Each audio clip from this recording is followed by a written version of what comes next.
Hello everyone, welcome to this tutorial on how to do bicep curls in body pump for participants. I'm going to start by showing the barbell version and we'll move to the plates later. Of course we need reverse grip on the bar. First thing to think about is the grip. Now you can go wide, you can go narrow, or you can go somewhere in the middle. I don't think it matters too much for the purposes of body pump where you go, just see what is more comfortable for you. And the first big tip I have is the bar does not touch the legs. Might be a bit weird, might be what you're used to, but will just force you to actually use your muscles a little bit more. You can see I go bar to nose as well for the range. We might talk a little bit more about that later on. But yeah, essentially that is the bicep curl. And the most important stuff here is about the position of the elbow. And you'll see that it stays in front of the shoulder, sometimes further forward and then back again, but never actually want to go behind the shoulder. You can see here that it does actually lose tension. I see this sort of movement quite a lot where people pull up. Now usually this comes from having a bar that's just too heavy, or you're overly fatigued. So the elbow always wants to stay in front of the shoulder throughout the movement, and going up to the nose will take it quite far above. Now in pulses, we want to go work in the 90-degree range. Again, elbow needs to stay under the shoulder or just in front actually. And it is this up and down movement, not the forward and back.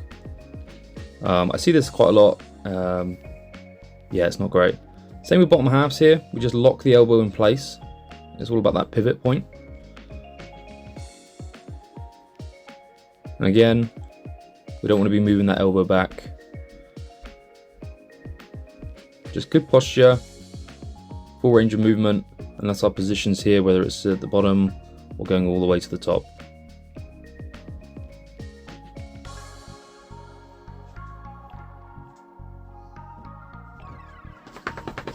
We're going to switch it to the plates now.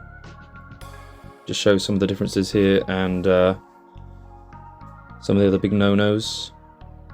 It's relatively the same as what you do with the bar. There's just more opportunity to rotate at the wrist. Instead of the grip width, it's going to be about where the hands place at the top. So again, I don't feel like it makes too much of a difference in body pump where they go, but feel free to play around with it. When you alternate as well, I would say that the first one needs to finish before the second one starts. So this is the biggest one, is the elbows flaring. We really don't want elbows to flare. And on the opposite side as well, we don't want to be anchoring the elbow to the body. This is no good either. We're not really getting as much tension or work here in the bicep. So I go with what I call the 1 inch rule. Just keep the elbow 1 inch from the body and from the front face, and maintain that throughout. Sort of roughly, you're never going to get it perfectly bang on, but that should give you the right position to start work. To really work into the arms. You can see from the side it's the same movement as with the bar. Again, the elbows, don't want to take them behind. I mean, that is the biggest one. This is the other one as well that only really comes up with plates, is creating momentum. Now we don't want to be creating momentum here. I do see this quite a lot. I actually see this a lot in the masterclass as well, which is quite unfortunate. But yeah, we should be stopping in front of the legs, maximizing the tension in the arms. I'm just going to go up close now and show a bit more the angle for the arm. So this kind of like, I mean, I can tell, I'm not an exercise scientist, but I can tell you the exact optimal angle. I would say it's probably around 30 to 45 degree angle between the elbow and the shoulder away.